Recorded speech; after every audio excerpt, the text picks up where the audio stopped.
Okay, so let me walk you through how to make the Coq-Au-Vin fried chicken. First, you start out with about 3 pounds of boneless but skin-on chicken. I mix up the white and the dark meat, and you cut it into kind of big chunks. Next, you gotta make your marinade. So just like starting traditional Coq-Au-Vin, I've taken slab smoky bacon from your butcher counter, right? That big thick cut stuff. You dice it up, like cube it, right? And see, I rendered out its fat in a little olive oil. I added tons of crushed garlic and 1 onion. We're gonna throw in a couple of bay leaves and a bundle of parsley stems. We use the tops for cooking, right? Some thyme and rosemary. Throw that in there.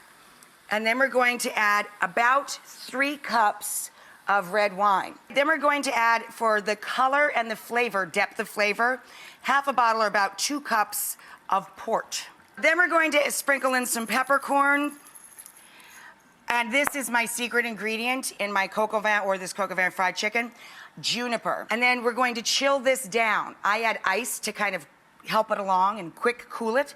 And then I carefully transfer it to large plastic food storage bags. 1 day will be okay, 2 days is delicious. Dry off your chicken, strain your marinade, throw it back in a pot, and let it reduce. That's gonna be a drizzle for the day you serve the fried chicken.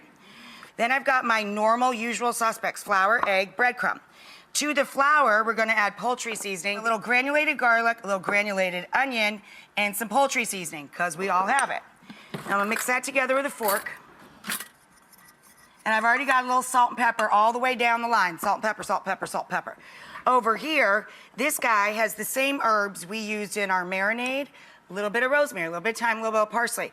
That's what we got mixed in here. And for breadcrumbs, I like to mix panko, the super big fluffy ones that look like snowflakes, with the fine breadcrumbs to give it a nice, good, crisp coating. So I'm gonna pass these guys through, and you're gonna fry them at 350. When we come back, we're gonna make our dressing and drop our egg noodles right after this.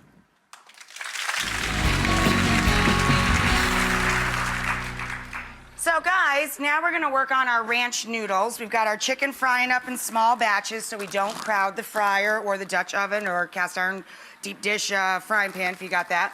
I'm gonna take a bag of extra wide egg noodles, drop that in, about a cup for the 1 pound bag of egg noodles of sour cream. We're going to thin that out a little with buttermilk, which is made from skimmed milk and is so delicious and tangy. We're gonna stir that together, and I've got your usual suspects for your ranch herbs. I have a combination here of about a half a cup total once it's finely chopped. Combination of chives, fresh dill, and parsley. We're gonna add a little brightness and citrus and acidity to this with some lemon. Little hot sauce. That's kind of useless. The whisk is a lot better. And then, because I'm me, I rarely make anything without garlic. So we're gonna grate in some garlic. Name any other show in America where you could just say garlic and people would give you a round of applause. So we've got this station all set up to toss that together. Let's see how the chicken is. Last batch of chicken is perfect. Look at that deep golden brown color, look at that. Okay, we're gonna take a short break, come back immediately so we can drain the noodles and get it all done.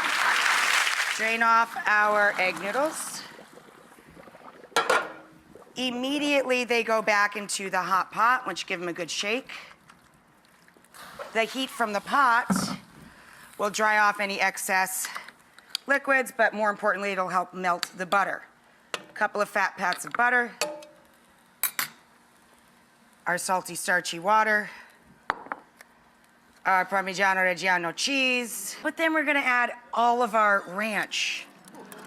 I'm right there with you, my friends. Oh my God, that smells insane. Here is our Coq-Au-Vin fried chicken, 2 days in the wine and the port and the bacon, onion, and garlic mixture with the herbs. Pat it dry, flour, egg, breadcrumbs, seasoned all the way.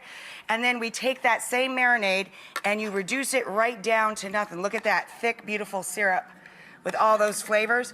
And then you drizzle this down over the chicken.